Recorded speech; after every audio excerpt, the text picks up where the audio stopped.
And I don't know why this well's running dry. Here we go, gotta keep on pushing, heading into the second verse. And I know whatever I am saying is always gonna end up sounding worse than the first. On World Cafe, that was Tim Heidecker and the very good band Wells Running Dry. It's a song from his latest album, Slipping Away. I'm Raina Douris. Tim Heidecker is my guest today, as well as the bassist and backing vocalist for the very good band, Eliana Athayde. Tim and Ellie, hello, welcome. Hello, welcome to me and to Ellie. Welcome back. I guess welcome back to both of you because you've both been in this room before. Although, Ellie, I haven't gotten to talk to you yet. So glad that you're both here. And part of the reason I wanted Ellie here too is because I know, Tim, that when you went in to make this record, you wanted it to be a team effort. You wanted it to be a group doing it with your touring band that you've gotten to know really, really well over the last few years. Why did you want to bring the band in and record with them for this one? Well, we play really well together. They're terrific musicians. So if I was going to make a record, I would get good musicians to play with me, and they are good musicians. I just wanted to keep this thing going in some form, you know, and I knew I couldn't go right back on the road. You got to stay away a little bit, and that was the natural thing because I had written all these songs on tour with this band, and yeah, I mean, I just loved being around them, and they're really seasoned, talented players, so it made a lot of sense. We'll come back to that in just a second, but Ellie, I know that you kind of started, I think you started playing with Tim when you were a session musician though, right? Yeah. What do you remember from your first time playing with Tim? What I remember the most about him, because we didn't talk at all before a keyboardist named Drew Erickson brought all the musicians into the fold. So didn't talk to Tim at all until we were in the studio. And I just have this very distinct memory of working out something and Tim being like so deferential to these musicians he had hired, who he didn't really know that well, but he was just being very kind of respectful and deferential in this way that stood out to me because he didn't need to be that way. He could just be like my way or the highway.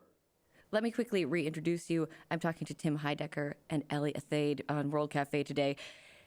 It does feel like there's a kind of narrative arc to this album. It starts out, kind of chill. Mm-hmm. There's a mushroom trip. You're hanging out with your family. Then it feels okay. And then there's anxiety and apocalypse and a post-apocalyptic sort of journey. Is that a conscious choice that you made to build the album like that?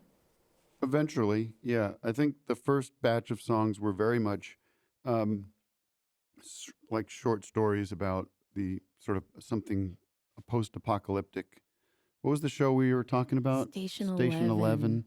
There's these shows, movies, books, you know, in that sort of genre of the road and things like that, where I was, you know, after the pandemic, going through those 2 years, it was definitely on my mind, and songs I was writing were kind of telling little stories about that.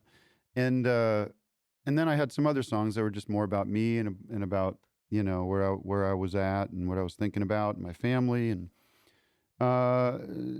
you know, it's all that like balancing it and building it until it's done thing where you think you know what it is and then something changes, and it then emerged as like, okay, this is kind of like there's a side A and then there's kind of a side B, which literally there are on records. Right. I've forgotten. Yeah. There are a couple of songs I want to talk about today that you're not performing. One of them, it's called Something Somewhere. When I listened to the song, it brought tears to my eyes because it's one of the best articulations I've ever heard of the anxiety I've always dealt with in the way that I deal with it. It starts with the lyric, "There's a feeling I get when things are going good, but it's coming to an end, a kind of sadness, then it passes, and I pack it into the back of my head." And this is one of those questions that's unanswerable, but I'll pose it to both of you. I can answer it. I believe in you. You just made the challenge. Why is it that sometimes when life is good, that is when you get the most anxious or when you worry the most? That can be the scariest time of all. Yeah, I don't know, but it is a feeling that I had on that tour, which was that feeling, probably 2/3 of the way through the tour, where you feel things are good. This has worked. The relief of all the stress and anxiety that went into building that thing to work was working. And then you knew that was, there's less shows ahead of us than there are behind us, and that's a good thing in some ways because you want to take a break and go home and see your family. And but there is this you just passed that hump of, and I think it's that sort of melancholy you get at the end of summer, or the end of a vacation or something, just that back to this thing is now just a memory. And I've never really heard it talked about in a song, at least that I can think of. So I'm going to play a bit of Something Somewhere so you can hear it. This is Tim Heidecker and the Very Good Band, Something Somewhere on World Cafe. And in the distance, there is a glow, a mystery light coming off the road. Barometric pressure is dropping. I can feel my heart start stopping. Oh, something somewhere's coming for me. A bit of Something Somewhere from Tim Heidecker and the Very Good Band. Tim is here with me along with Eliana Athayde of the Very Good Band. Right after that song on the album, it gets a little bit apocalyptic and then kind of post-apocalyptic too in the song Bows and Arrows, where you talk about how you don't want to build a tent, you don't want to make a fire. I have sometimes wondered myself about the skills I have that could be applicable in the post-apocalypse. And so I wanted to ask each of you, if the world ended and you had to survive, what would your job be in our post-apocalyptic society? Oh. the great entertainer. We need laughter and music. No, I don't know. I have no skills at all. I have nothing. Not to make it too serious here, but the fires in Los Angeles, we were all, I was very personally affected by them. I didn't lose my house, but was evacuated. And I left the house without any, luckily my wife gathered all those important papers and stuff, but I was just like, this hat I'm wearing is from Target because I didn't even bring my normal baseball cap, and I didn't pack a charger, and I was like, oh man, I'm not ready for this at all. I'm not prepped. I'm not a prepper. So I'll be one of the first to go. Are you going to pack a go bag for next time that happens? I said I would, and I still haven't. Ellie, what about you? I think I'd probably just make everyone tea with like twigs and leaves, and I think I'd be good at trying to convince everyone that what we're eating is actually really good and fun, even though it's like dirt and bark. I think that's Well, yeah, I don't know what I would be still, but I think both of you would be very useful. Thank you. The next song that we're going to hear you perform is called "I Went Into Town," How does this one fit into the narrative? This is like I think it's something I never had really done before. It's just like a little short story, like a couple of pages if it was a book. But it came to me. I don't know where it came from, but it fits into this idea that this guy who's living in the woods goes into town as he would do, like maybe once a year or something, or a couple times a year, and no one's there. And this feeling of what would happen. I guess it was the question of like, if there was some apocalypse, if you were one of these people that lived in the woods and you didn't know about it, what would that feeling be to like walk into the town after 6 months and be like, oh, where's everybody? I thought that would be a great start to a Stephen King movie or something, but I made it a song. I Went Into Town, Tim Heidecker on World Cafe. I went into town for the first time this year.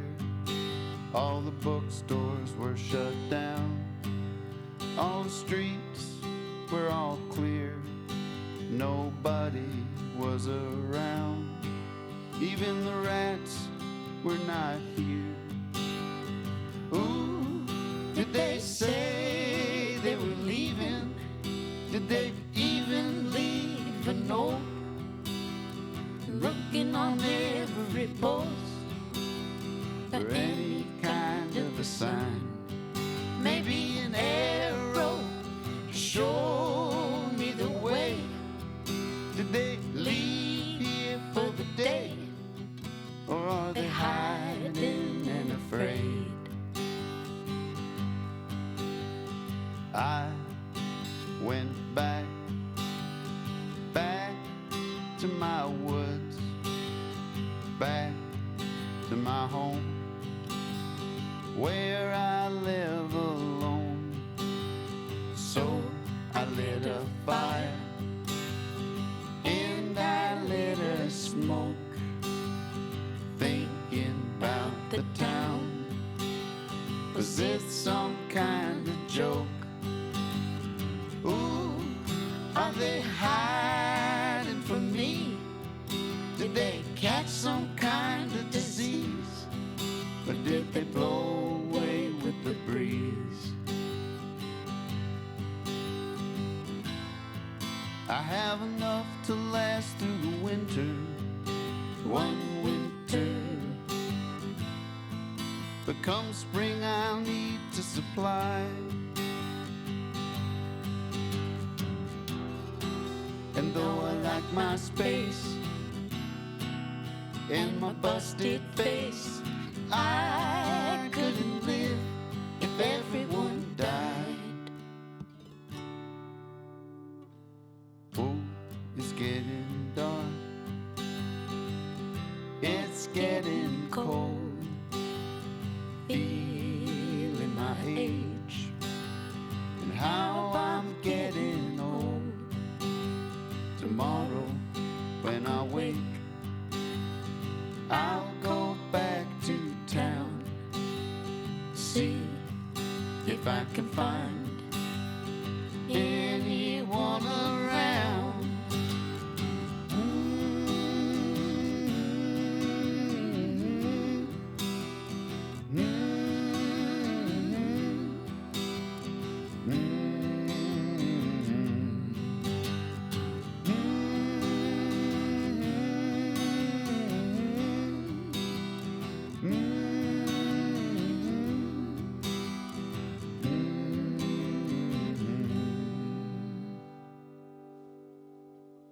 I Went Into Town. That is Tim Heidecker and his bandmate Eliana Athayde performing a song from Slipping Away, the latest album from Tim Heidecker and the Very Good Band. I'm Raina Douris. Tim and Ellie are my guests today. You guys are in the middle of a headlining tour right now. I know you keep a tour diary. You almost always share what you ate that day.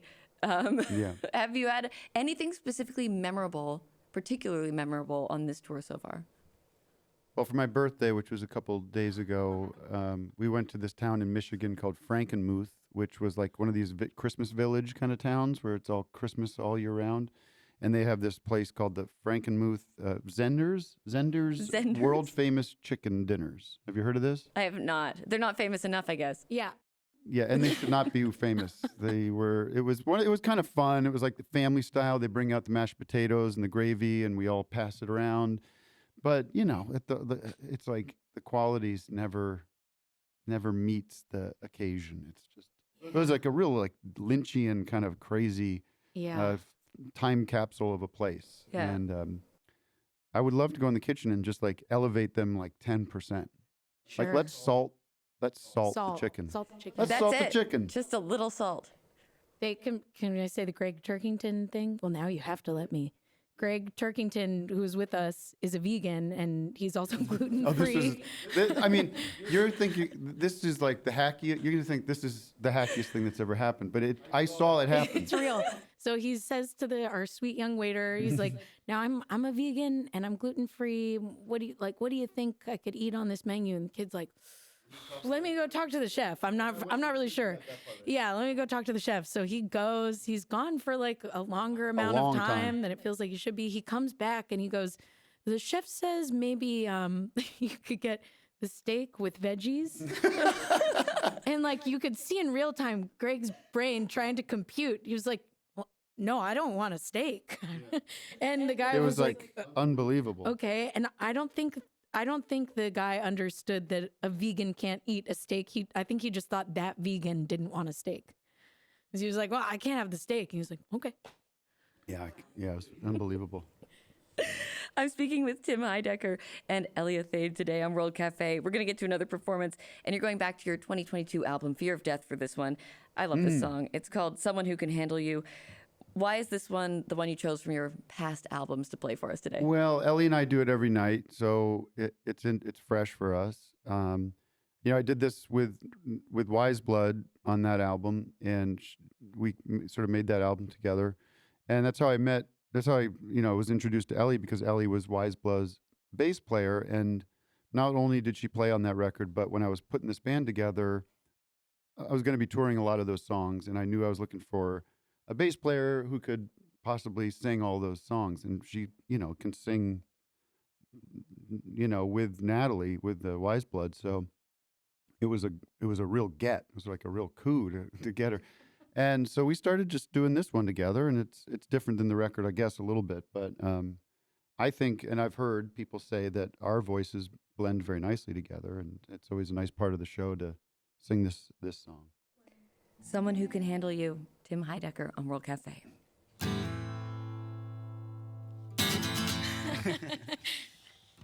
I'm moving on, I'm getting out. I can't do any more crying. I'm packing it in, 'cause there ain't no doubt I can't take any more lying. But if you want a slow dance, if you want a romance, you find someone who can handle you. You wore me out, you carved me down, shaved me to the wire. You done me good, you cut me up like wood, and threw the pieces in the fire. And if you want a slow dance, if you want a romance, you find someone who can handle you. Love should be so easy. Love should be so kind.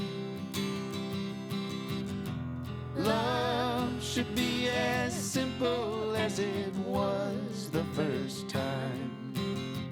Do you remember the first time you felt those butterflies?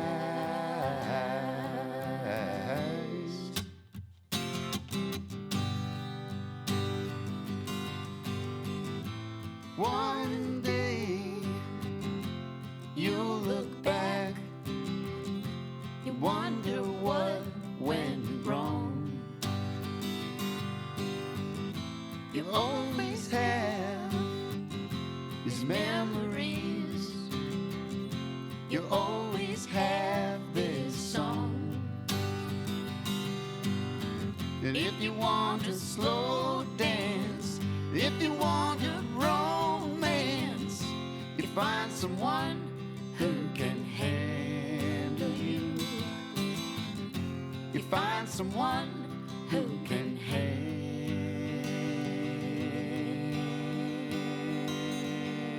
you. The people are right. Your voices do go really well together. That was Tim Heidecker and Eliana Athayde performing Someone Who Can Handle You. That's a song from Tim's 2020 album, Fear of Death. On World Cafe, I'm Raina Douris. Tim and Ellie are my guests today. Tim Heidecker and the Very Good Band have a new album called Slipping Away. The final song on Slipping Away is called Bells Are Ringing.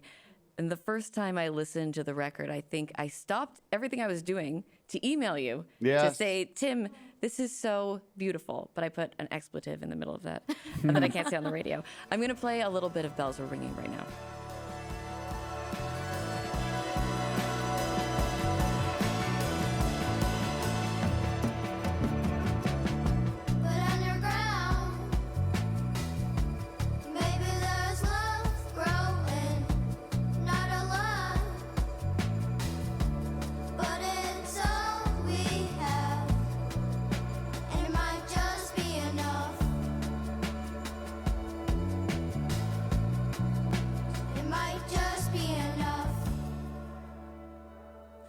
that's A Bit of Bells Are Ringing.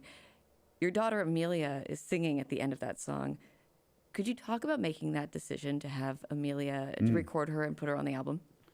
Yeah, I knew, the end of that song really it says, everything old once was young, everything young someday dies. Right? That's we're just singing that over and over again. Everything old once was young, everything young someday dies. And I was like, I really like that. It's very depressing. Is quite obvious. It's like, I think it's like basically a line from Atlantic City by Bruce Springsteen. Similar, it's like a turn on that line. Where's everything young one day comes back, something like that.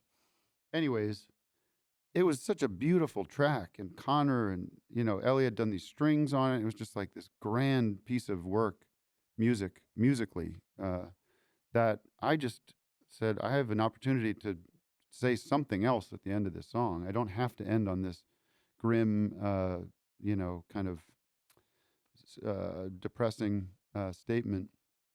And I just sang. I wrote those words, and it was way too vulnerable and for me to sing it. That's it was that was the first thing. It was like, I can't sing this.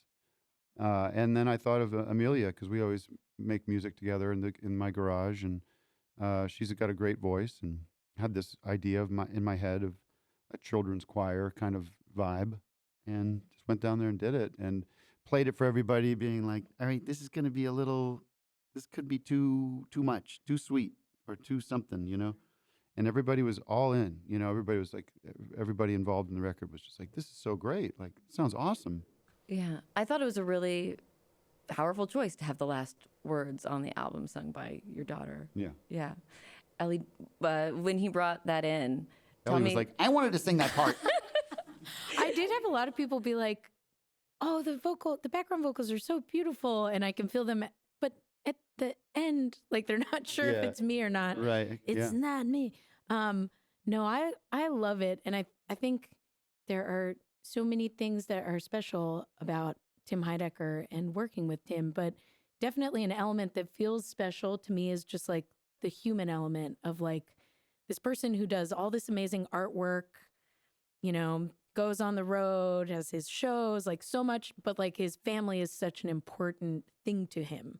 And that's just like, if you know him, you know that, And so it just felt, so beautiful and perfect to have Amelia do that last bit on the record. Yeah. The last song that you're going to perform for us today comes a little earlier on the album, but I feel like it leaves us in a really nice place. It's called Bottom of the Eighth. I know you're a baseball fan, Tim. Yeah. In this song, it kind of feels like you're switching back and forth from watching this baseball game through your eyes and through your kids' eyes. You're thinking about the players' prospects and the weather, and if the mascot will take a picture with her. You also, I think, you leave at the bottom of the eighth maybe to beat the traffic, which is the most dad thing you could possibly do. But your daughter in the song, she's just in the moment. How has being a dad changed the way you think about the future? No, with the big questions. Wow. Well, first of all, I think about my own mortality. I think that's the thing that children bring to you is, wow, these people are going to hopefully go on well past me, and I am no longer the main character in my life, in a way. Is another thing that happens when you have kids, and a lot of the decisions you make are really about them, not you. Those are probably the two big things right there. Yeah. Before we hear this, is there anything you want to tell us about writing the song? Yeah, I know exactly when and where. It was on tour again. We were in North Carolina, going from D.C. to North Carolina. That night, leaving D.C. was a beautiful summer night, and I'm from the East Coast. Summer nights in the East Coast there's nothing better if it's not too hot. And I just had that line, I hear crickets chirping again, because I heard crickets. I said, this is a nice way to start a song. The next day, I'm in North Carolina in Durham, and there's the Durham baseball, minor league baseball park right there down the street. I start thinking about that. And then at the beautiful Durham theater that we played there, I can't remember what it's called, but they had a beautiful grand piano backstage. I sat there at the piano, playing that little thing. It was done. I wrote this song in as long as it takes to sing it, almost. And I was like, somebody, Vic probably, I was like, we made a video of me basically playing that song back there because I was so like, it's all here. I got my baseball song. I didn't have a baseball song, and I have a baseball song. Well, I'm so glad you're going to play this one for us. Okay. It's Bottom of the Eighth, live on World Cafe, Tim Heidecker. We'll do our best. It is a piano song, so it's a little different on the guitar. I hear crickets chirping again. Must be summer rolling in. Paper says there's still tickets to the game. Gonna take my daughter, bring her glove, show her some of that fatherly love. We don't follow the team that much. They were on a winning streak but lost their touch. Mascot sweating in 20 pounds of fur. My daughter loves him. You better take a picture with her. And if it rains, well, that's okay. We could take shelter behind home plate. Either way, we'll head out after the bottom of the eighth. Peanuts, popcorn, all of that stuff. Playing minor league, yeah, must be rough. Playing every day, yeah, I can relate. Taking that bus from state to state. Few of those dudes gonna be rich. Most of those dudes taking it pitch by pitch. Most of those dudes, no matter how hard they try, will work all their lives just trying to get by. But my daughter don't care about that. Sun's beating down, she needs a baseball hat. Hope she gets to see her first home run. Boy, wouldn't that be fun?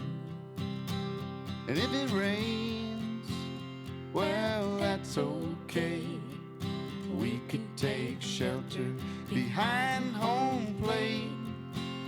Either way, we'll head out after the bottom of the eighth.